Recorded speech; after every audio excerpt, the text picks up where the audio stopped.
समुद्र के जल का आगे बढ़ना धारा कहलाता है। अब हालांकि तीनों में अगर आप स्टडी करें तो तीनों में ज्यादा अंतर नहीं है। वेग के आधार पर अगर आप करेंगे तो सबसे कम वेग होता है प्रवाह, प्रवाह से वेग ज्यादा होता है धारा का, और धारा से भी ज्यादा वेग होता है महाधारा का।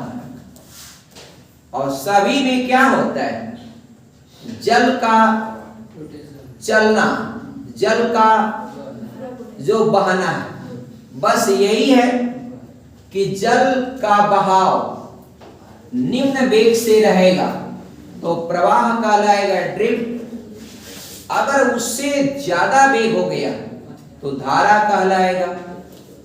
अगर बहुत ज्यादा वेग हो गया तो महाधारा कहलाएगा।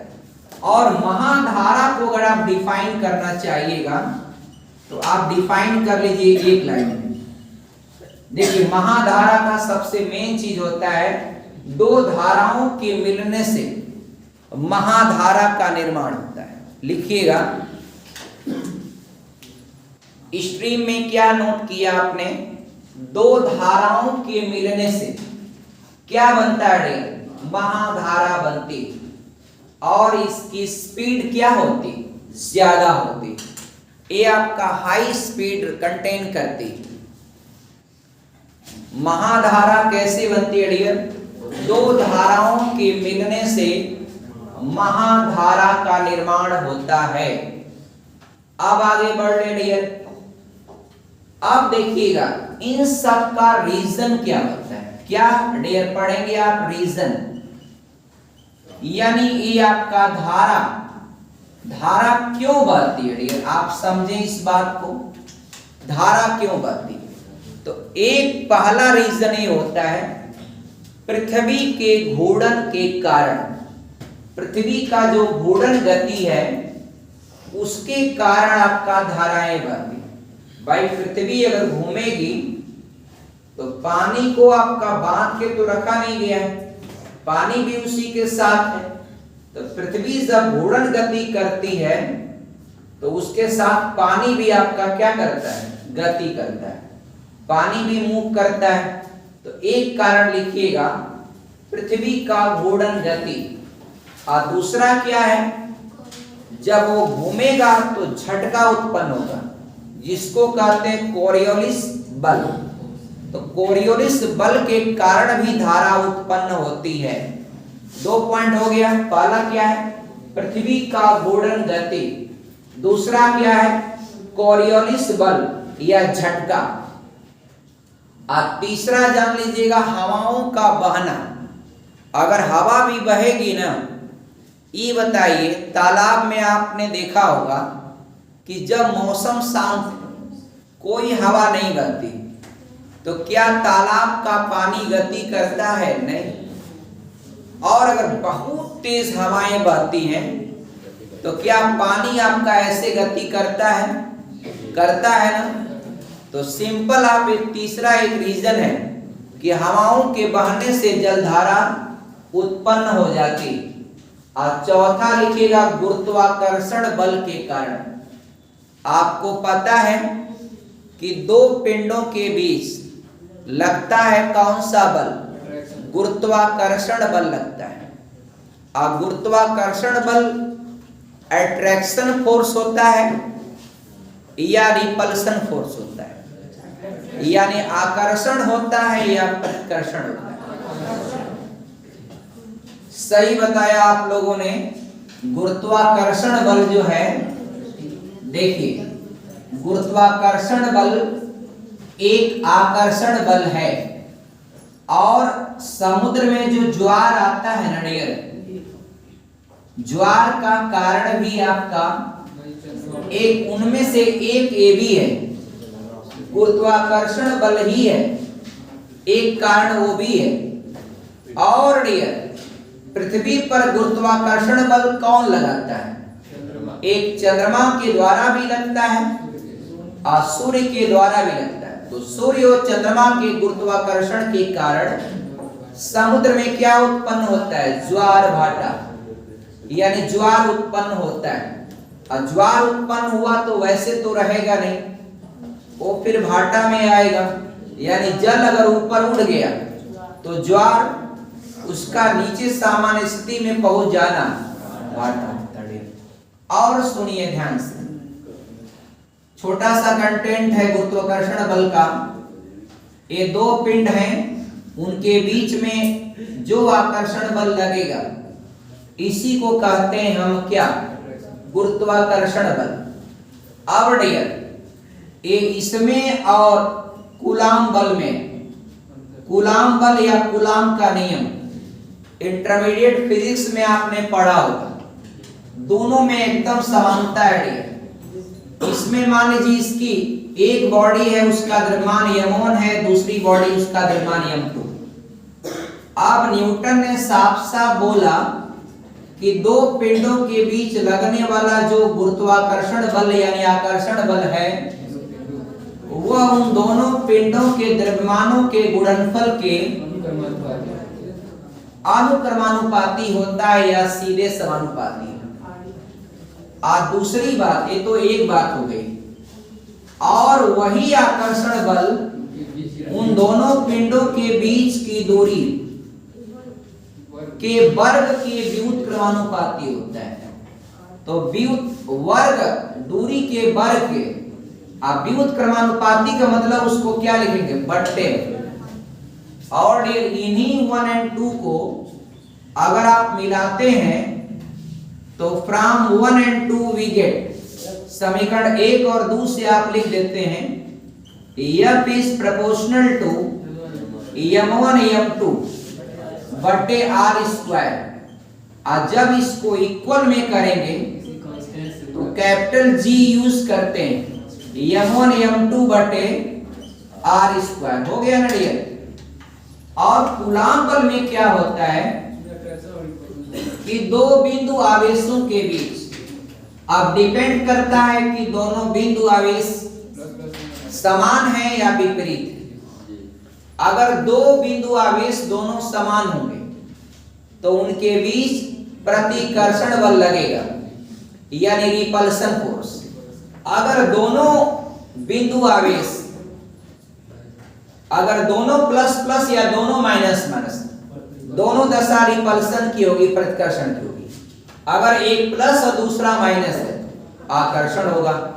तो कूलाम के नियम में और न्यूटन के गुरुत्वाकर्षण नियम में एक प्रमुख अंतर होता है कि इसमें केवल अट्रैक्शन फोर्स होता है, दो बॉडीज के बीच में केवल का केवल क्या होता है, आकर्षण बल ही लगता है। Only attraction force will be activated between two bodies. But if आपका 2 point charges तो उनके बीच में आपका attraction force और repulsion force both can be activated. But it is depend upon the nature of point charges. ये depend करता है आकर्षण होगा या प्रतिकर्षण, वो डिपेंड करता है दोनों बिंदु आवेशों के नेचर या स्वभाव के ऊपर। अगर एक प्लस है दूसरा माइनस है प्रतिकर्षण होगा, दोनों प्लस या दोनों माइनस, सॉरी अब एक प्लस और एक माइनस है तो आकर्षण होगा, अगर दोनों प्लस या दोनों माइनस है तो प्रतिकर्षण होगा डियर। यही डिफरेंस है। अब उसमें भी क्या करते हैं, ये आपका Q1 Q2, आइए आपका इनके बीच की दूरी को R कर लीजिए, तो इनके बीच जो भी लगेगा, मान लीजिए यहां पर आकर्षण ही हो जाएगा क्योंकि प्लस माइनस है, तो ये आपका F कूलाम बल F is proportional to Q1 Q2 कर देंगे, और दूसरा F इज प्रोपोर्शनल टू 1 बटे R स्क्वायर करेंगे, दोनों को मिलाएंगे तो F is proportional to Q1 Q2 बटे R स्क्वायर करेंगे, और जब इक्वल में करेंगे तो F equal to K use करते हैं, K आपका Q1 Q2 बटे आपका R स्क्वायर। जानते तो हैं आप लोग सभी, बहुत तेज हैं डियर आपका बच्चे, खासतौर पर फिजिक्स में डियर सब लोग जानते हैं, डियर सब लोग जानते हैं। तो ये क्लियर हो गया ना, हटा देते हैं इसको। अब अपने टॉपिक पर चलते हैं डियर आपका। चल आप हर चीज जानिएगा, G का मान जानते ही हैं, ये यूनिवर्सल ग्रेविटेशनल कांस्टेंट होता है, इसका मान 6.67 गुणे 10 के पावर -11। अब मात्रक उत्तरक बाद में किसी दिन और चर्चा कर लेंगे, कई बार हो चुका है। वीडियो इसकी अपलोड है डियर, आप देख लीजिएगा। और यदि आप चैनल पर पहली बार हैं तो ये डिपेंड करता है कि आपको अच्छा लगे तो सब्सक्राइब करिए, अन्यथा डियर। और डियर एक कंटेंट और बताते हैं आपको डियर, जरा ध्यान से समझिएगा डियर। एक आपका पानी का घनत्व भी लिख दीजिएगा। अभी बताइए, कहीं का समुद्र का जल का घनत्व ज्यादा है, कहीं का जल का घनत्व कम है। तो अधिक घनत्व से कम घनत्व की ओर, अधिक घनत्व वाला जो जल है वह कम घनत्व वाले जल की ओर क्या करता है, बहना शुरू हो जाता है डियर। तो ये भी होता है डियर, समुद्र के जल में अगर डेंसिटी में डिफरेंस आ गया तो वहां भी धारा का चलना आपका आरंभ हो जाता है। यानी गाढ़ा द्रव और आपका नॉर्मल द्रव, जिसकी डेंसिटी ज्यादा है, जिसकी डेंसिटी लो है, तो हाई डेंसिटी वाला लो डेंसिटी की ओर क्या करेगा, फ्लो करेगा। अगर वह धीमे वेग से फ्लो किया, प्रवाह होगा। उससे तेज मीडियम वाला वेग है तो धारा, और हाई स्पीड हो गया तो महाधारा, जिसको स्ट्रीम कहते हैं। स्ट्रीम बेसिकली डियर याद रखिएगा, दो धाराओं के मिलने से महाधारा का निर्माण होता है। दो धाराएं अगर जहां भी मिलती हैं तो वहां बनती है क्या, आपका महाधारा।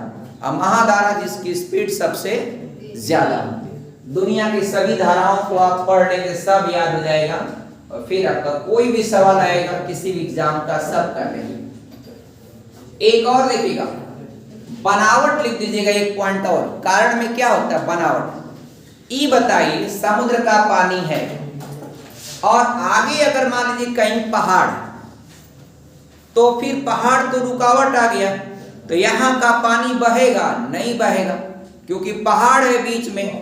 तो बीच बीच में पहाड़ के हो जाने से वहां पर धारा का बहना रुक जाएगा। या तो आपका कोई धारा होगी जो किसी ऐसे स्थलीय भाग से टकरा करके दो अलग अलग धाराओं में क्या होती, बढ़ जाती, वो भी बताएंगे पूरा आपका। देखिए आगे बढ़ दी। अब डियर एक चीज लिखिएगा, धारा बेसिकली, अब आप पढ़िए धारा क्या होता है, करंट। तो करंट में आप ये लिखिएगा कि करंट आपका दो प्रकार की होती। कितने प्रकार की होती है, दो प्रकार की। एक आपका गर्म जल धारा, एक आपका होता है डियर गर्म जल धारा, और दूसरा होता है ठंडी जल धारा। एकदम खूब मन से पढ़िएगा, एकदम कोई परीक्षा में आप जाएंगे और हर परीक्षा में क्वेश्चन आते हैं, आप एकदम हम वही पढ़ाते हैं जो परीक्षा में आता है, एकदम डिट्टो। हाँ, ये डिपेंड करता है कि आप कैसे एग्जाम में अपीयर हो रहे। अब डियर जो लेवल है, मान लीजिए हाई लेवल की चीज, अब एकदम आपका छोटे एग्जाम में बैठेंगे, खलासी के एग्जाम में तो ये थोड़ी पूछेगा, हाई लेवल की चीज पूछेगा। तो आप वो समझ जाइएगा, बड़े बड़े एग्जाम में बैठेंगे। टीचर के एग्जाम में बैठिए, आप देखिए 100% आप पूरा का पूरा करके आएंगे। सोशल का दीजिए, आप जो देते हैं टीजीटी, आपका ज्योग्राफी सब्जेक्ट लीजिए, आप देखिए अगर पूरा का पूरा 80% अगर आपका क्वेश्चन नहीं टैली किया तो बताइए।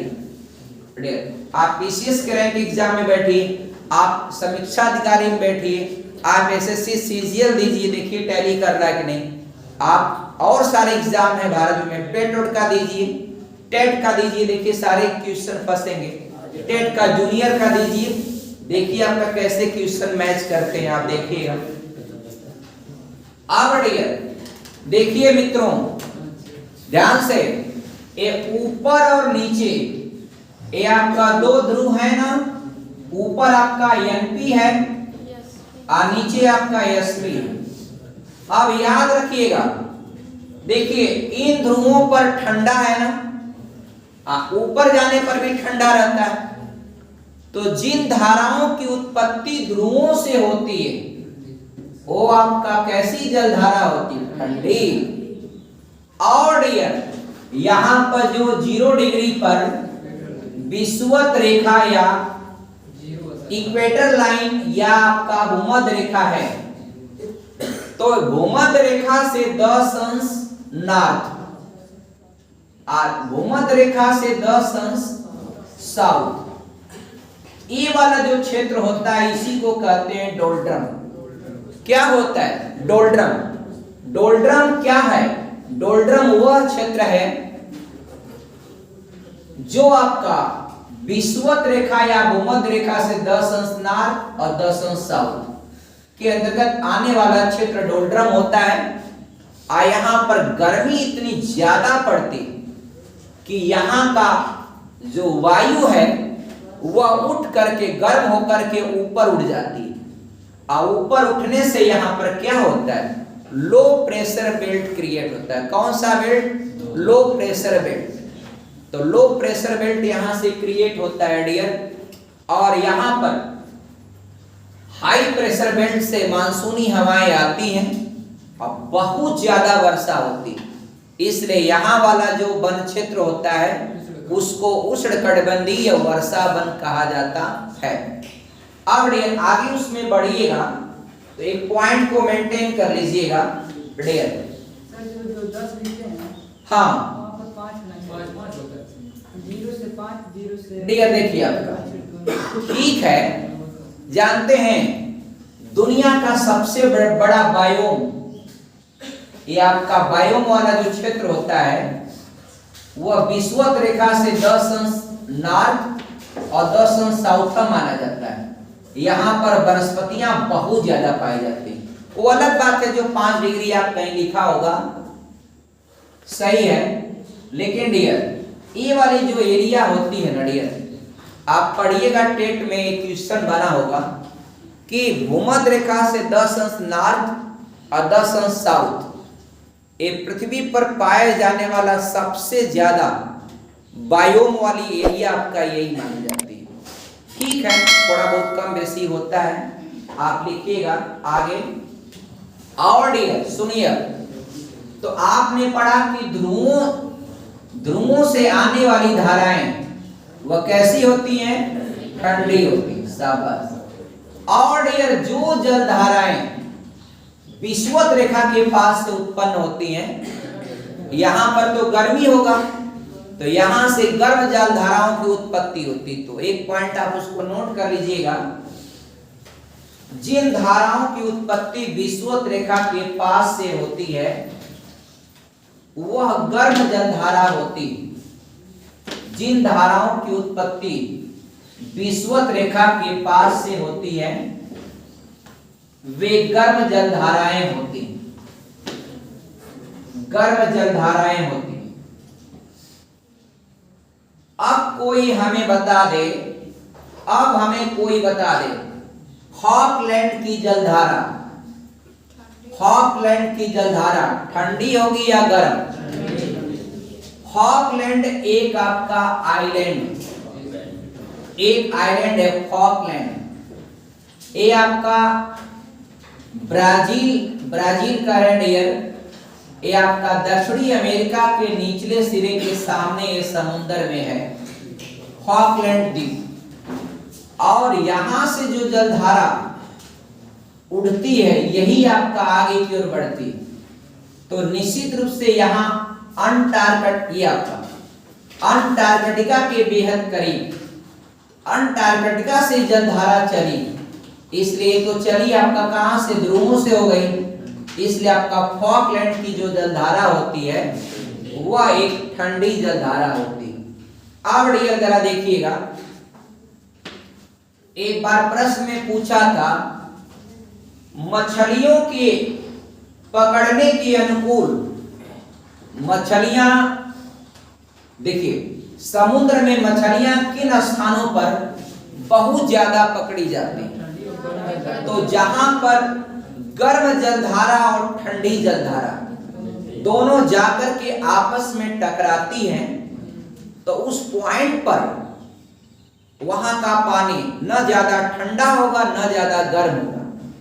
तो ऐसे आपका समुद्र का मिलन पॉइंट पर मछलियां बहुत ज्यादा होती हैं। तो ऐसे स्थानों पर मछलियां आपका डियर बहुत ज्यादा मात्रा में होती हैं।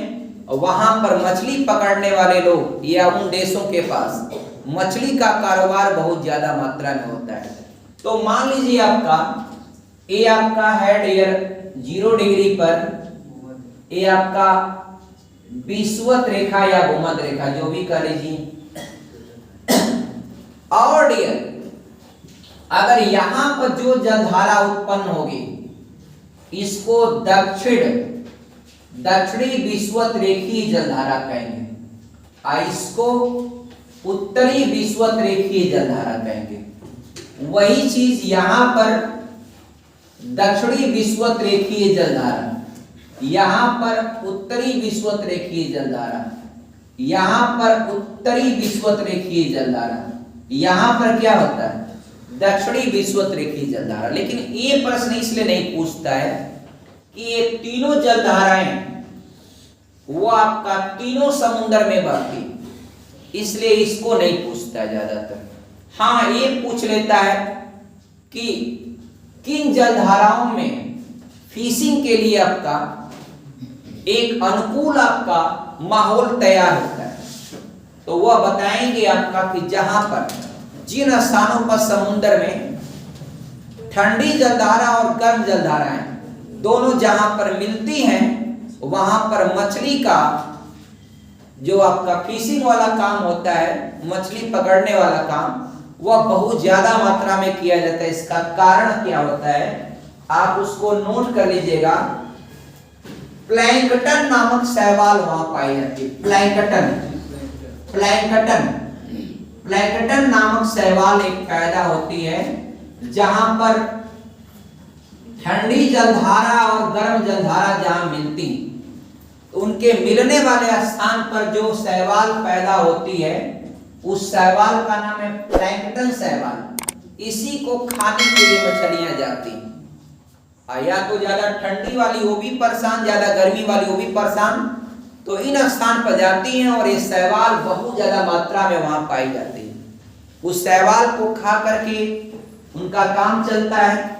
और डियर वहां पर फिशिंग के लिए आदमी पहुंच जाते हैं डियर, और बहुत छोटा सा काम करते हैं। देखिए आदमी को वहां मछली पकड़ना होता है, 2 नाव बनाते हैं, 2 नाव लेके आते हैं, एक नाव मान लीजिए ऊपर ले लिया, एक नाव नीचे, ऐसे आपका यहाँ पर लगाया क्या जाल, अब यहाँ पर सब मछली। अब बताइए अब मछली है ये सब आपका, नाव दोनों लेके चले जाएंगे, सारी मछली आपका जाल में पकड़ ली जाएंगी, आपका आसानी से पकड़ लेते हैं। यही काम करते हैं उन स्थानों पर। तो लिखिएगा जहां पर गर्म जलधारा और ठंडी जलधारा मिलती वहां पर किस शैवाल की उत्पत्ति होती है, तो प्लैंकटन शैवाल की उत्पत्ति होती है। कोई कंफ्यूजन हो डियर बताइएगा।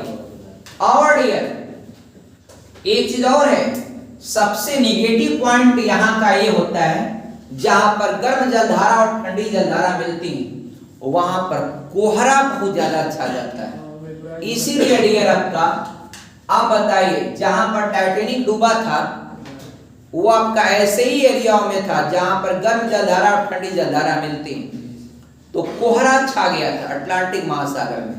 उन स्थान पर कोहरे से निकल करके वो आसानी से विजिबिलिटी क्लियर न कर पाने की दशा में वो जहाज जाकर के एक पहाड़ी से टकरा गया। समुद्र में एक छोटा सा आइस का टुकड़ा था, छोटा नहीं थोड़ा बड़ा ही रहा होगा, उसी से टकरा जाने से के कारण आपका टाइटैनिक जहाज में होल हो जाने के कारण आपका पानी के भर जाने से पूरा जहाज डूब गया।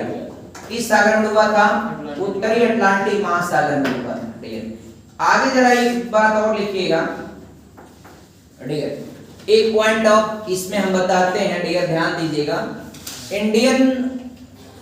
इंडियन ओशियन की बात करते हैं पूरा आपका। देखिए इंडियन ओशियन में आप देखिए आपका इसको, यहां जो जलधारा उत्पन्न होगी ये जलधारा, इस जलधारा का क्या नाम बनेगा, इस जलधारा का नाम होगा दक्षिणी विषुवत रेखीय जलधारा।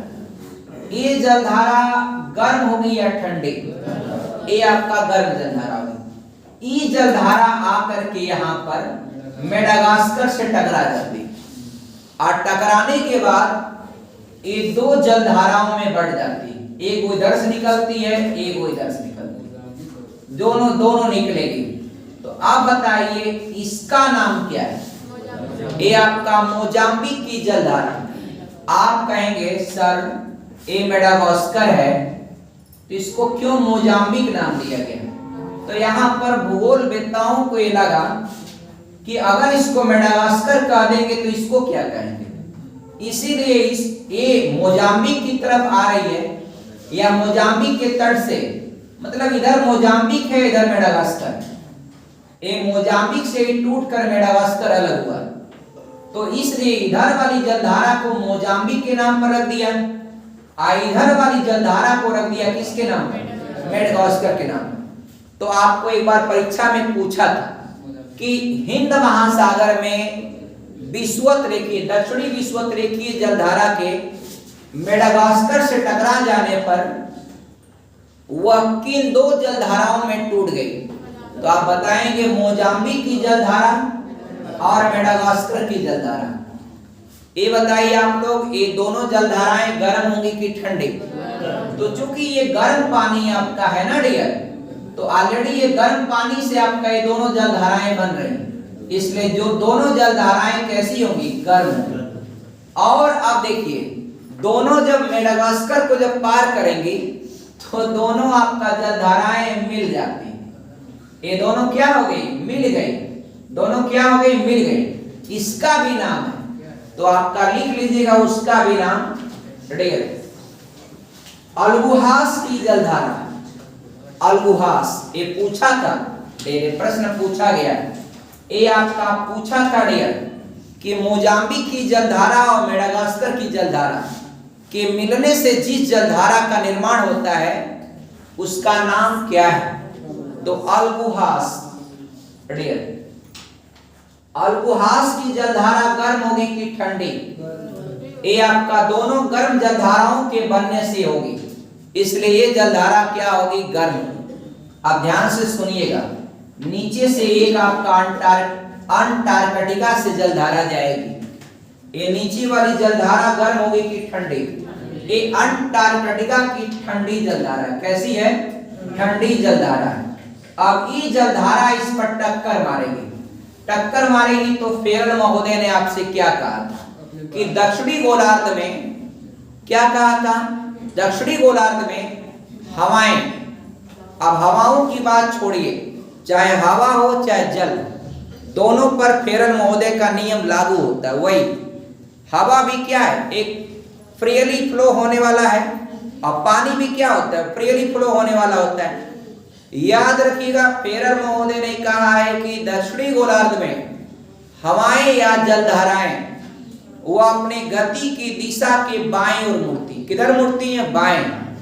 और जबकि उत्तरी गोलार्ध में किधर मुड़ती हैं? दाएं। तो अब बताइए ये अगर इधर आ रही है, अब बाएं मुड़ेगी तो किधर जाएगी? इधर। अब यहां से जलधारा घूम जाएगी इधर। अब बताइए मित्रों, ये जलधारा ठंडी होगी या गर्म? ये आपका जलधारा, नीचे जो जलधारा है वह ठंडी होगी या गर्म? डियर आपका ये दक्षिणी हिंद प्रवाह कहलाएगी, क्योंकि रीजन इसका है, इसको दक्षिणी हिंद प्रवाह, दक्षिणी हिंद प्रवाह इसको कहते हैं। क्या कहते हैं? दक्षिणी हिंद प्रवाह। मित्रों ये आपका ठंडी जलधारा होगी। कैसी होगी? ठंडी जलधारा होगी। क्यों ठंडी हो गई? क्योंकि ये इतना दूर से चल के आ रही थी। देखिए ध्यान से, दक्षिणी जलधारा, दक्षिणी विषुवत रेखीय जलधारा गर्म थी, मेडागास्कर से टकराई, दो भागों में बटी, काफी दूरी तय की। आपको पता है कोई भी गर्म चीज ये उष्मा कहां से ली? जलधारा यहां से ली। अब यहां से लेने के बाद कब तक गर्म रहेगी? आगे बढ़ते बढ़ते बढ़ते बढ़ते एक बार यहाँ पर दो जलधाराओं में बटी, फिर यहाँ से ज्वाइंट हुई, कब तक गर्म रहेगी? धीरे धीरे उसकी उष्मा और यहाँ से ठंडी जलधारा के टकरा जाने से इस जलधारा का ताप क्या होता है? गिर जाता है, और यहाँ पर जलधारा कौन से जाती है? ठंडी। लेकिन दो जलधाराओं के विपरीत दिशा में टकराने से क्या होता है? वेग कम होता है कि नहीं? वेग कम हो जाएगा। जब भी कोई चीज टकराएगी तो कॉमन सी बात है कि उसका वेग आपका कम हो जाएगा। अब देखिए डियर, कॉमन देखिए, कोई भी चीज आपका दो चीज जब टकराएगी तो पहले कितनी स्पीड से जा रही है, टकराने के बाद फिर क्या होता है, वेग दोनों का क्या होता है, कम हो जाता है। अब इसका वेग कम हो जाने से इसका नाम क्या दिया मैंने, ड्रिफ्ट यानी प्रवाह। प्रवाह जो जिसका वेग सबसे कम होता है, धारा उसका वेग मीडियम होता है, और महाधारा या स्ट्रीम उसका वेग आपका सबसे ज्यादा होता है। और स्ट्रीम आपने पढ़ा है, दो धाराओं के मिलने से आपका महाधारा या स्ट्रीम का निर्माण होता है। इसकी स्पीड हमेशा क्या होती है, हाई होती है। अब बताइए डियर, ये दक्षिणी हिंद प्रवाह हो गया, कैसी जलधारा होगी, कैसी मतलब धारा होगी या प्रवाह कैसा होगा, ठंडा होगा। अब पहुंचा ऑस्ट्रेलिया के पास, एक वो बात बताइए, यहां जाएगा, अब ऐसे मुड़ करके यहां से मुड़ेगा। अब ऑस्ट्रेलिया के पश्चिम में ये जलधारा आपका मुड़ेगी, ऐसे ऐसे जाएगी और मुड़ जाएगी। ये जलधारा कैसी होगी, आप इसको बताइए।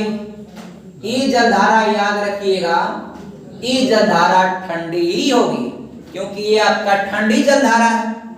और ठंडी जलधारा जब आगे बढ़ेगी तब इसको ऊष्मा कहां से मिलेगा, अभी तो ये आपका आधा ऑस्ट्रेलिया मकर रेखा पर पड़ता है, तो आपका यहां से धीरे धीरे आगे बढ़ेगी ना, तो थोड़ा बहुत उसको गर्मी मिलना, लेकिन अभी भी ये जलधारा कैसी होती, ठंडी।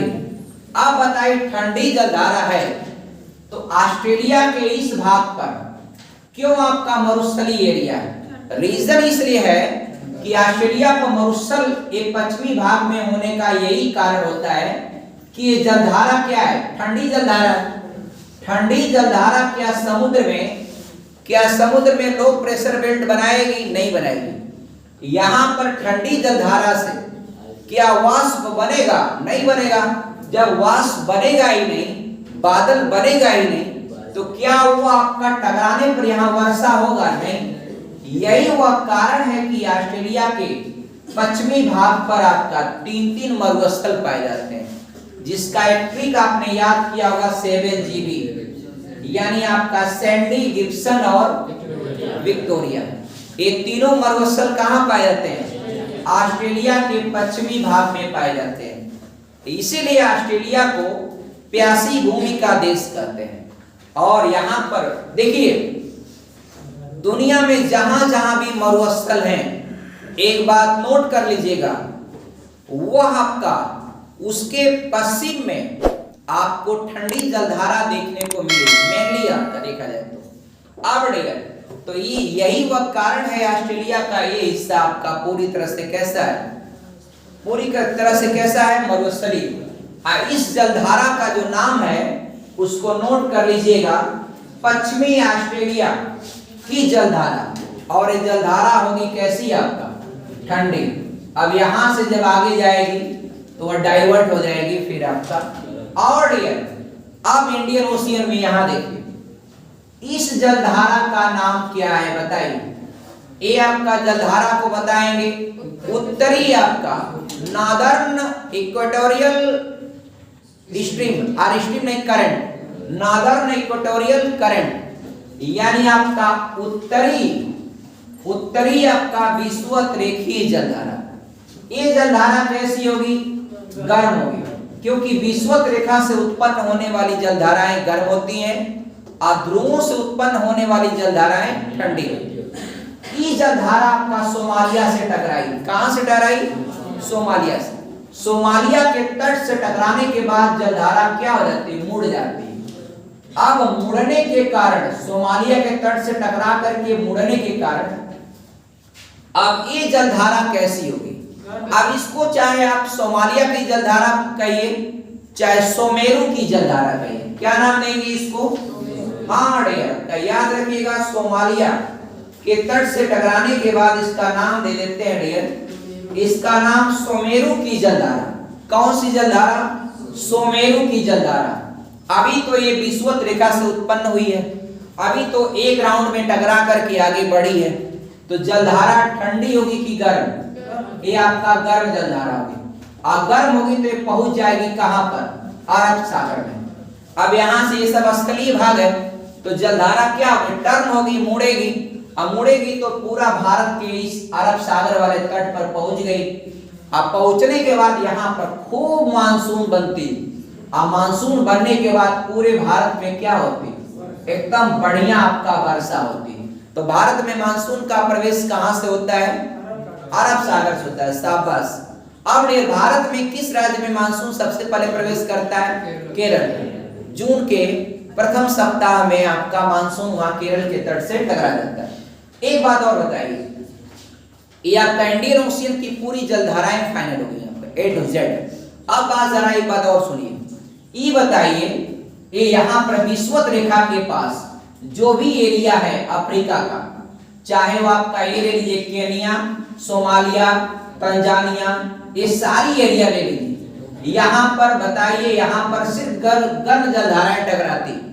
तो गर्म जलधाराओं के टकराने से इन एरियाओं में ये आपका घने जंगल होंगे, खूब मूसलाधार बारिश होगी।